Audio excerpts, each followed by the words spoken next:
In today's consumer-driven society, it's easy to fall into the trap of unnecessary spending. We often use our hard-earned money on purchases that lack lasting value or don't truly improve our quality of life. While it's easy to blame our financial issues on outside economic forces, financial expert Dave Ramsey believes that the foundation of healthy personal finances lies in our motivation and mindset. Ramsey believes that understanding personal finance is only 20% of the information we know and 80% about how we behave with our money. Personal finance is 80% behavior. It's only 20% head knowledge. This means our spending habits can either help us achieve our financial goals or mess them up.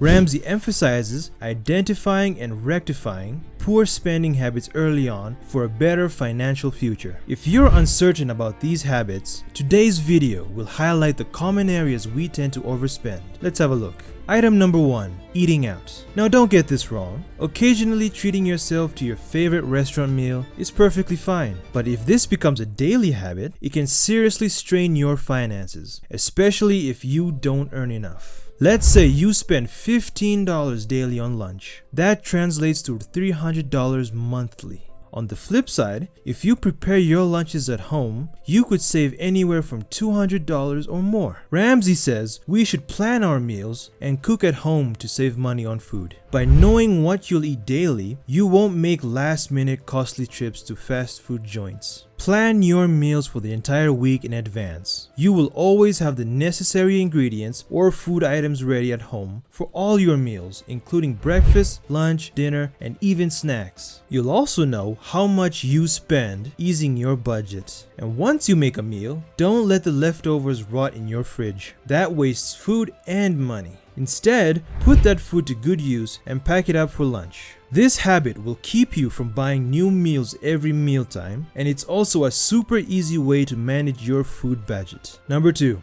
Buying perishable goods in bulk.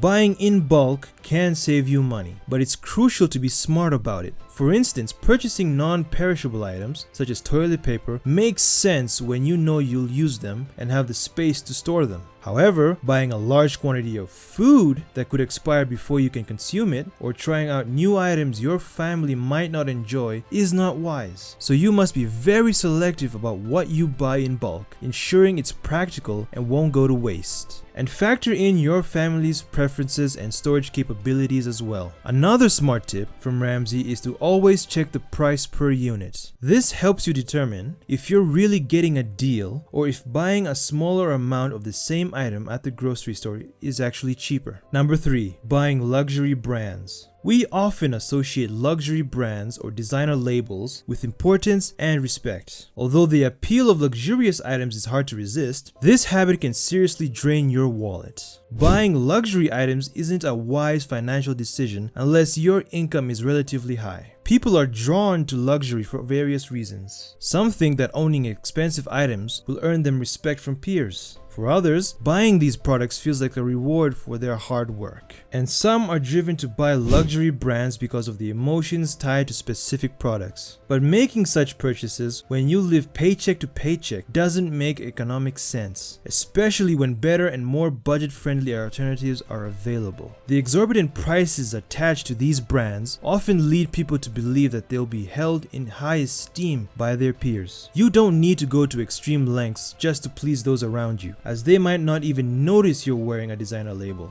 You can still achieve a stylish and fashionable look with much more affordable clothing if you shop wisely. Number 4. Huge houses or luxury apartments. Sure, having a place to live is really important, and it's only natural to want a comfortable home. But going beyond your financial means to rent luxury apartments or buy a large house you don't need can seriously cripple your finances. While owning a home is deeply ingrained in American culture, it's worth considering if it's the right choice for you now. If you can't own a home, renting is not all that bad. It comes with its own advantages. For instance, rent payments are often lower per month than mortgage payments. Plus, you're not responsible for repairs, the upfront costs for a mortgage, or fees for a homeowner association. If you're already renting, you can save some money by moving to a cheaper area or a smaller place. Another popular option is to get a roommate. If you rent a 2-bedroom apartment and share the costs, it's much cheaper than renting a 1-bedroom alone. And when it's time to renew your lease, don't hesitate to negotiate with your landlord. They often want to keep good tenants. If you move out, they'll lose income while their apartment is vacant. So you might just get a good deal. Of course, owning a home has its own set of advantages. But if you're planning to buy a house, there are ways to ensure you have a more affordable mortgage payment. If you're okay with a longer commute, you might find cheaper homes a bit farther away. If you can put down at least 20% of the home's price up front, you won't have to pay extra for private mortgage insurance. And if the interest rates have significantly dropped since you purchased your home, refinancing could lower your monthly payments. Here, the most important thing is not to spend so much money on your home that you can't achieve your other financial goals. Number 5. Cigarettes and alcohol. Studies indicate that Americans spend about $44 billion annually on tobacco and another $50 billion on alcohol. According to Ramsey, both smoking cigarettes and excessive consumption of alcohol are unhealthy, wasteful habits we waste our money on. With cigarettes almost $15 a pack in New York and at least $10 in many other states, smoking can put a severe dent in anyone's budget. If you're an average smoker, you might spend about $300 to $400 monthly just on cigarettes. Smoking can be a difficult habit to kick, especially for long-time smokers. However, it is also an expensive habit that could harm your finances. The same applies to alcohol. Research shows that the average American spends 1% of their money on alcohol, which is $1 out of every $100. But if you drink a lot, especially in expensive cities like New York or Los Angeles, you could be spending as much as $500 per month on drinks. Like cigarettes, people often underestimate how much they're spending on alcohol. Having a few drinks here and there might not seem like a big deal, but when you tally up all those expenses, it turns out to be quite a significant amount. Number 6. Lottery tickets. Who hasn't imagined becoming a millionaire overnight? And isn't spending just $2 on a scratch-off ticket a small step towards securing your future happiness? Not really. Spending money on lottery tickets isn't a wise investment in your future. It's more like gambling, and your chances of winning are low. For instance, if you buy a $5 ticket every week, you'll spend $260 every year, regardless of whether it's a big lottery like the Powerball or a state lottery. The odds of winning anything substantial are not in your favor, and your chances of winning don't improve the longer you play. It's just a matter of luck. Even though spending $260 on scratch cards every year might not seem like a lot, over time, say 30 years, it adds up to $7,800. If you were to put that money in a savings account with a 1% interest rate over 3 decades, you'd have about $10,527.58. That's a decent amount, especially considering you didn't spend $2 on a lottery ticket each week. You're throwing your money into a void when you participate in the lottery. It won't earn interest and you won't gain any returns. While winning the lottery is exciting, it's not a practical strategy for planning your financial future. Instead, think about saving or investing that money. You might get fortunate in the long run. Item number 7. Expensive cable packages. Now that there are cheaper ways to watch TV through streaming services, you might not need to keep paying for expensive cable packages. If you're spending a lot on cable but only watching a few channels, you're not the only one.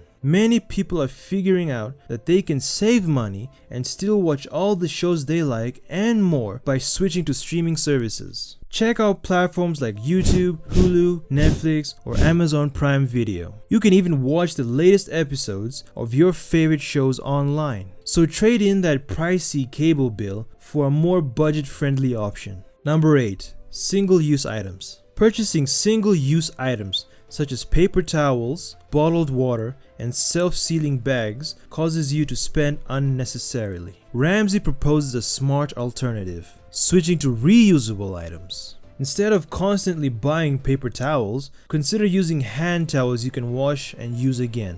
Rather than purchasing bottled water, invest in a reusable water bottle. And for those self-sealing bags, you can switch to plastic containers with lids that you can wash and utilize multiple times. This habit not only saves you money, but also reduces waste and contributes to a more sustainable lifestyle. Number 9. Luxury vacations. You've likely encountered motivational quotes such as, "Travel is the only thing that makes you richer." While it's true that traveling can give you priceless memories, experiences, knowledge, and friendships that will enrich your life in various ways, from a financial perspective, extravagant vacations can have a significant and lasting impact on your finances. So if you're planning a getaway, it's essential to consider the financial implications of your trip. Otherwise, you could find yourself in debt. In his teachings, Dave recommends not taking a vacation until you have a solid emergency fund and pay off all debt except mortgage debt.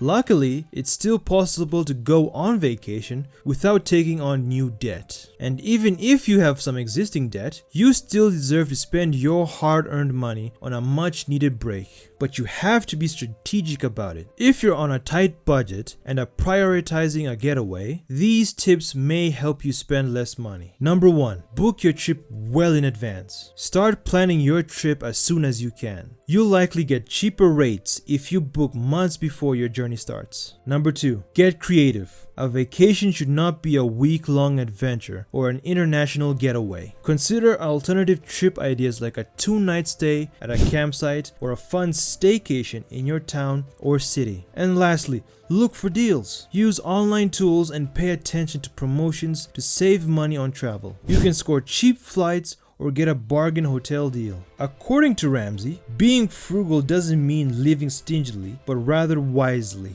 You don't have to deprive yourself of things you want. However, it is essential to differentiate between your needs and wants, know where your money is going, and make thoughtful decisions.